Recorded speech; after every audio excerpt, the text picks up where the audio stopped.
Bonjour à tous, c'est Ace Kid et aujourd'hui je vais vous montrer comment j'ai transformé une simple chemisette en une blouse Lolita.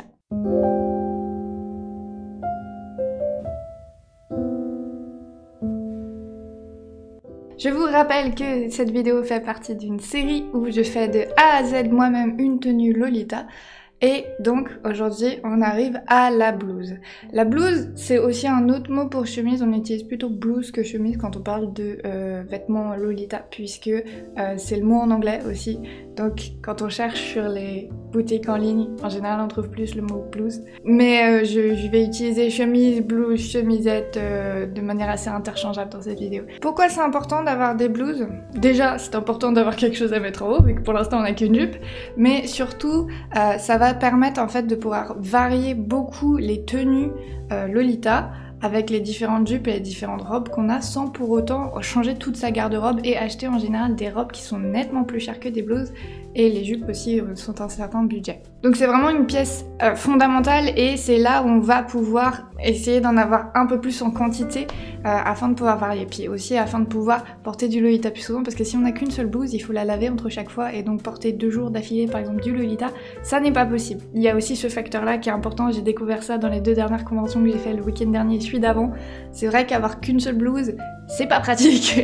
Aujourd'hui, je vais vous expliquer comment partir d'une chemise déjà construite et la lolifier en quelque sorte. On fera aussi très certainement un projet comment construire une chemise de A à Z à partir de rien. J'ai déjà tout le matos, c'est juste qu'il faut que j'ai le temps de le faire. Ça arrivera après que la série sur la tenue complète qu'on est en train de faire actuellement soit terminée. Ne vous inquiétez pas, on continuera à faire de la couture même quand ce sera terminé. La chemise à la base, malheureusement j'ai pas de plan porté, mais elle était pas très à ma taille, elle était trop large pour moi. C'était du satin crêpe couleur abricot. Elle vient de la collection de prêt-à-porter de Lafayette de ce que j'ai pu voir sur l'étiquette et elle m'a coûté 3 € parce que je l'ai acheté chez Emmaüs.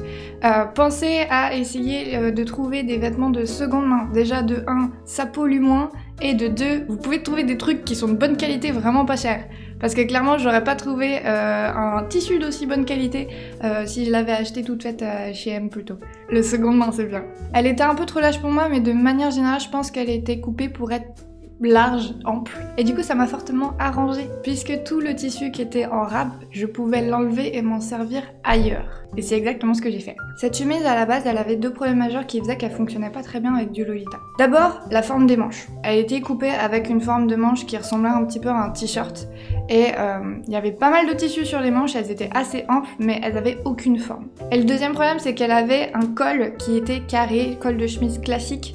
Et ça, pareil, on le retrouve pas beaucoup dans Lolita. Si je l'avais mis avec ma tenue, ça aurait donné un peu l'impression que j'avais juste acheté la jupe Lolita et que je n'avais pas d'autres habits pour aller avec, que j'avais pas une tenue complète. La plupart des blouses de Lolita, elles ont soit un col rond, comme ce que j'ai fait, vous pouvez le voir, c'est la chemise dont je parle, ou alors un col montant, comme vous avez pu voir dans les autres vidéos. En plus de ça, il y a aussi le fait qu'il faut prendre en compte que cette blouse, elle est construite pour aller particulièrement avec une tenue avec une jupe.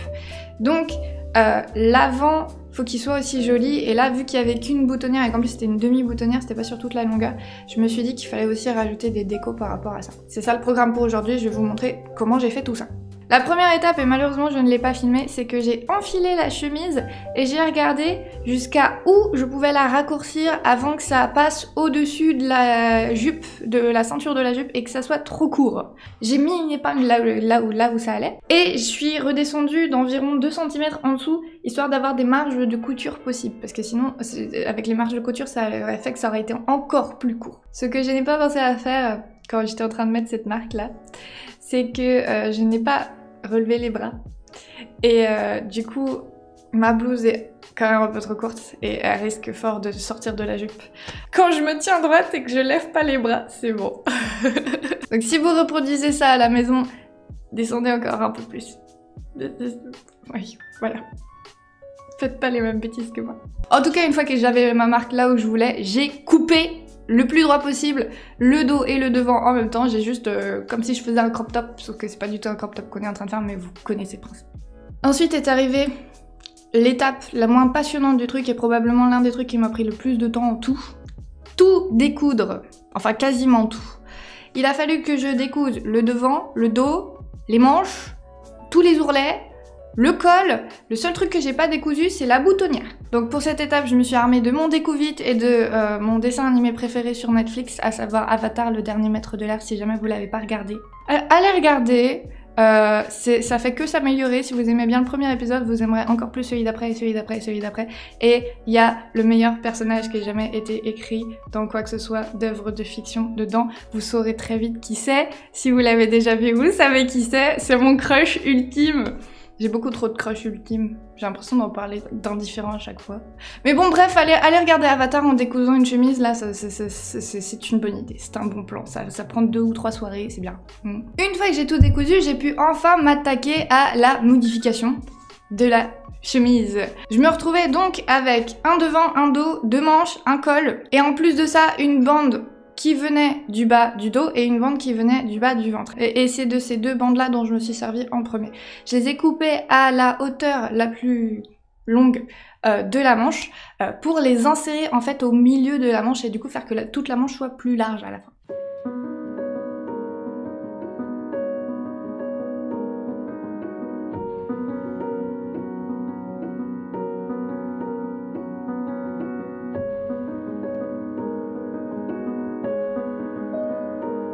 J'ai fait une couture de chaque côté de la bande, endroit contre endroit avec le bout de la manche. Comme ça, j'avais une manche complète et après, j'ai tout surfilé. À quoi elle va servir cette bande? Elle va servir en fait à pouvoir faire des fronces dans les manches, puisque du coup il y aura plus de tissu, on aura plus de marge, et en plus les plis et les coutures vont se voir nettement moins une fois qu'on aura fait les fronces, puisqu'il y aura des plis sur toute la manche. L'étape d'après, ça a été la plus difficile. Il a fallu choisir quelle dentelle utiliser. J'avais récupéré un paquet de dentelle crème de chez ma maman et du coup j'en avais jamais beaucoup en quantité mais j'en avais suffisamment pour me servir sur cette chemise, c'était parfait. J'aurais jamais pu faire une jupe avec, mais une chemise c'était parfait. J'ai fini par réussir à me décider sur un ruban dentelle très très fin, un ruban dentelle plus large et avec des fronces directement faites dedans, et un 3e ruban dentelle qui était du coup de la dentelle anglaise et qui va me servir à compléter le col et le bas de la chemise, histoire que ça soit beau partout et pas juste là où on voit. Une fois cette décision extrêmement difficile prise, j'ai fait un ourlet sur le bas des manches en repliant beaucoup, histoire de mettre la longueur de la manche là où je la voulais. Donc j'ai replié en fait 2 cm et demi, 3 cm par là.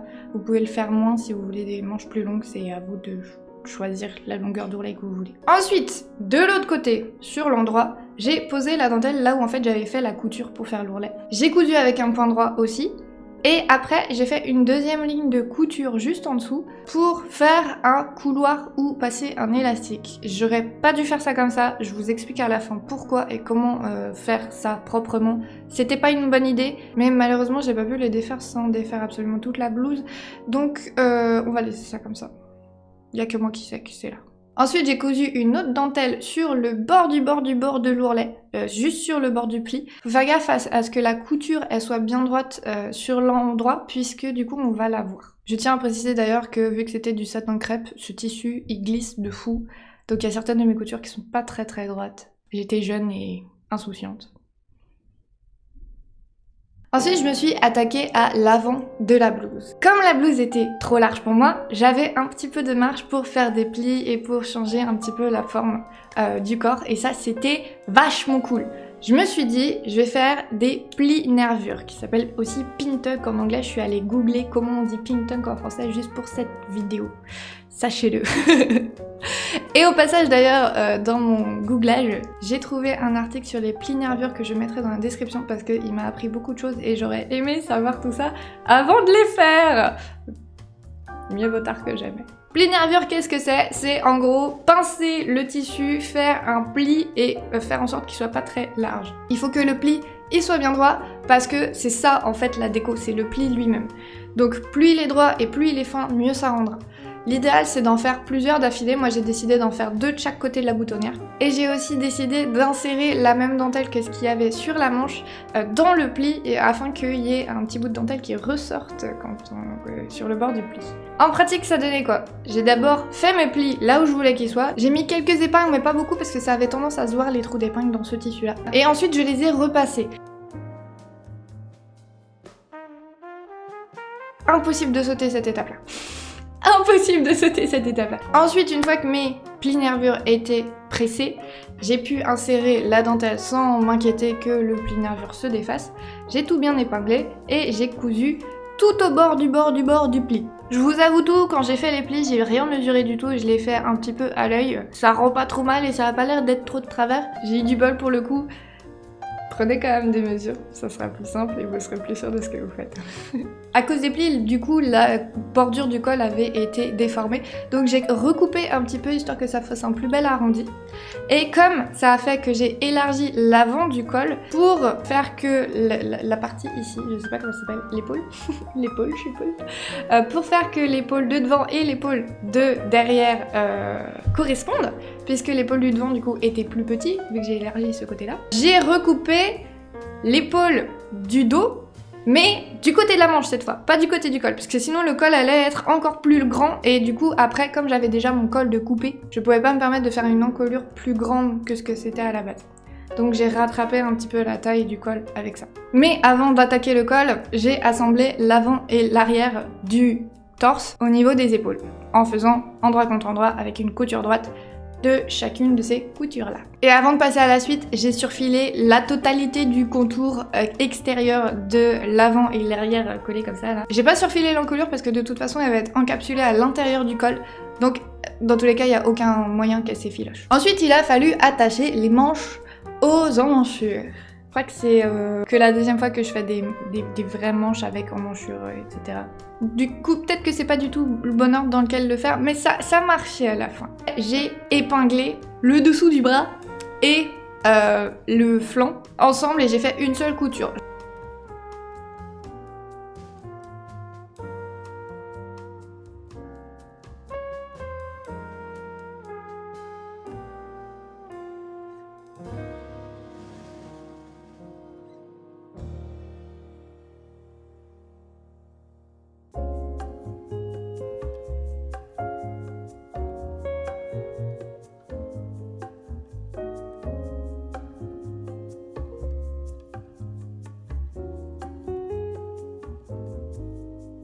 Je pense que en fait j'aurais dû faire exactement le sens inverse et commencer par le tour de la manche avant. Je suis en train de relire mon script là.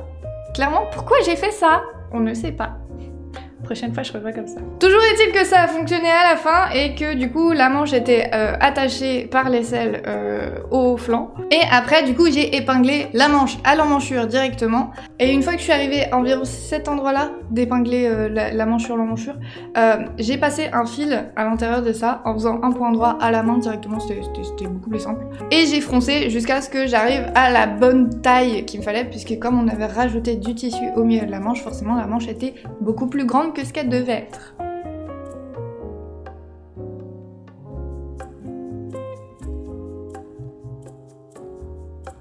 C'est comme ça que j'ai eu les franges qui sont ici. Et la dernière étape pour terminer le corps, c'était de finir avec l'ourlet du bas. Et j'en ai profité pour rajouter de la dentelle là aussi. J'ai juste fait un ourlet et j'ai cousu de la dentelle sur le bord de l'ourlet. Comme ça, j'ai la possibilité de porter la chemise mise à l'intérieur de la jupe ou la chemise mise sur l'extérieur de la jupe. C'est bien d'avoir des options. Ensuite, c'était le plus dur. Il a fallu s'attaquer au col. Alors, j'ai essayé différents trucs et je m'y suis pris comme un manche et j'ai décousu pas mal de fois parce que je comprenais vraiment pas le coup de comment encapsuler de la dentelle à l'intérieur des deux morceaux de col là pour que ça ressorte de l'extérieur sur l'endroit. D'abord, il fallait recouper le col à la forme que je voulais. Donc j'ai simplement superposé les deux morceaux, retaillé le coin en arrondi et puis comme ça, ça m'a donné cette forme ici. Je l'ai fait au pif. Vous pouvez aussi utiliser ce qui apparemment s'appelle un perroquet.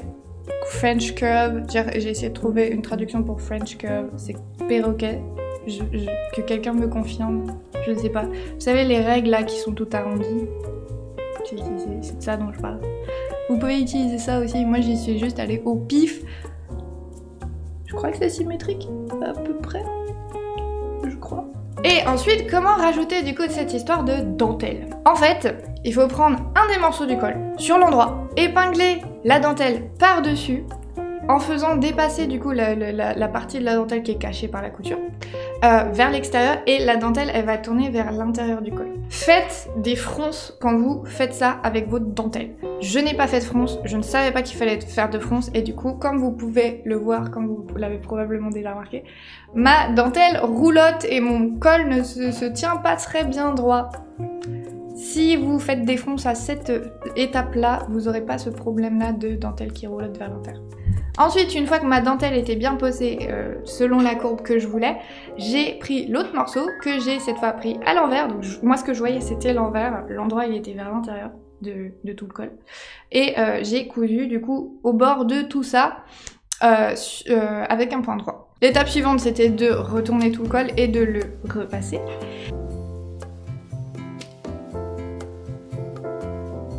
Et puis après il fallait le poser.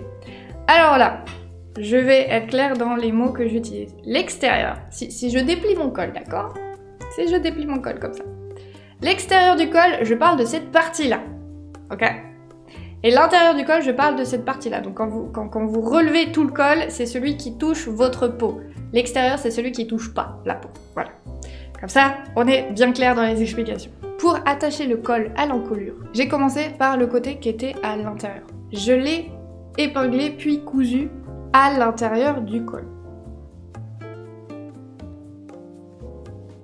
Ensuite, j'ai fait la même chose sur l'extérieur. Cette fois, on avait un tissu qui était replié, le col, et qui était posé sur l'endroit, et j'ai aussi fait une couture droite. Et surtout, quand vous arrivez au niveau des boutons, faites en sorte de faire un pli propre quand l'extérieur et l'intérieur du col se rejoignent, parce que ça se verra du coup vu que c'est en plein milieu. Le mien est pas super propre et je crois pas que ça se voit en vidéo là, mais moi je le vois quand je le regarde et j'en suis pas contente. Attention, les finitions ici elles sont pas très faciles. Et donc comme j'avais pas de boutonnière à faire vu qu'elle était déjà faite, ma chemise était terminée. Ça y est, on a lolifié une chemise. Good. J'avoue être agréablement surprise du résultat. Je l'aime vraiment beaucoup cette chemise là. En plus elle est toute légère et tout, le tissu est tout doux, de bonne qualité, parce que vu la souffrance que je lui ai infligée à le découdre de manière assez violente, je suis pas qu'il ait autant survécu. Je l'aime bien, je suis contente avec, voilà. C'est ma blouse. Surtout en plus j'avais vraiment aucune idée de ce que ça allait donner à la fin. J'étais à Emmaüs, je me suis dit tiens j'aime bien la couleur de ce truc là, ouais je vais le prendre, machin, 3 €, parfait. Et puis je suis revenue à la maison, je me suis dit merde je vais faire quoi avec. Mais au final ça rend bien, j'adore en plus les pin tuck, du coup ça tombait méga bien que je puisse en faire et que ça rende bien avec. Je vais mettre des pin tuck dans absolument toutes mes chemises, c'est obligatoire maintenant. Après, si je devais tout refaire, qu'est-ce que je referais différemment? Comme je vous l'ai dit, je vous en parle à la fin, et ben on va en parler maintenant. L'élastique dans les manches. Je sais pas pourquoi, ça ne m'a pas traversé l'esprit que je pouvais tout simplement coudre l'élastique directement sur le tissu. Pourquoi? N'y ai-je pas pensé. Ce que j'aurais dû faire, c'est couper l'élastique à ma largeur de bras plus 2 cm et tendre l'élastique jusqu'à ce qu'il fasse la largeur de la manche et coudre tout ça bien tendu avec un point droit directement. Ça aurait fait que l'élastique était bien aligné avec le ruban dentelle et que du coup on voyait pas une espèce de couture moche juste en dessous comme on la voit actuellement. Je vois vraiment pas comment découdre tout ça, c'est ça le problème. Je le referais bien mais faudrait découdre absolument toute la chemise du coup. J'ai pas à ce point-là honte de ce truc-là. Autrement, du coup, c'est cette histoire de fronce sur le col. Je savais vraiment pas en fait qu'il fallait le faire. C'est après en fait avoir partagé une photo de ma blouse sur un groupe Facebook de couture que c'est quelqu'un qui m'a dit ah t'aurais dû faire ça comme ça. Et j'étais gros genre ah waouh, je savais même pas qu'on faisait ça. Et donc j'ai appris, c'est cool. C'est ça le but en fait de tout le projet, c'est d'apprendre plus en détail comment coudre. Puisque en fait, dans tous les vêtements que j'ai fait depuis le début de cette série, il y en a énormément que je n'avais jamais fait. ou alors que j'avais déjà fait mais en taille poupée et pas en taille humain. C'est complètement différent de coudre des vêtements pour poupée et des vêtements pour humains. Il n'y a pas du tout les mêmes techniques, donc c'est pour ça. Si jamais vous avez des questions par rapport à mon expérience par rapport à la couture ou n'importe quoi, j'aimerais bien faire une vidéo FAQ couture dans quelques semaines, donc n'hésitez pas à poster ça dans les commentaires sur mes posts Instagram aussi. De toute façon je ferai un post Instagram dédié pour ça, pour toutes les questions, parce que du coup je vais les mettre de côté et répondre à tout en vidéo, donc si vous avez ça, ce serait cool. Sur ce, c'est la fin de la vidéo. Merci beaucoup à vous d'avoir regardé et merci beaucoup à tous les gens qui m'ont soutenu sur YouTube depuis la dernière vidéo. Ça compte de ouf. Et du coup, je vous fais plein de bisous. On se retrouve très bientôt pour la suite, où maintenant qu'on a des vêtements et pour le haut et pour le bas, on va donc attaquer les accessoires. Et en fait, c'était pas trop une balade dans le parc. C'était plus genre traverser l'Atlantique à la nage. Niveau facilité, c'était plus ça. Bref, je vous en parle la prochaine fois. Des bisous!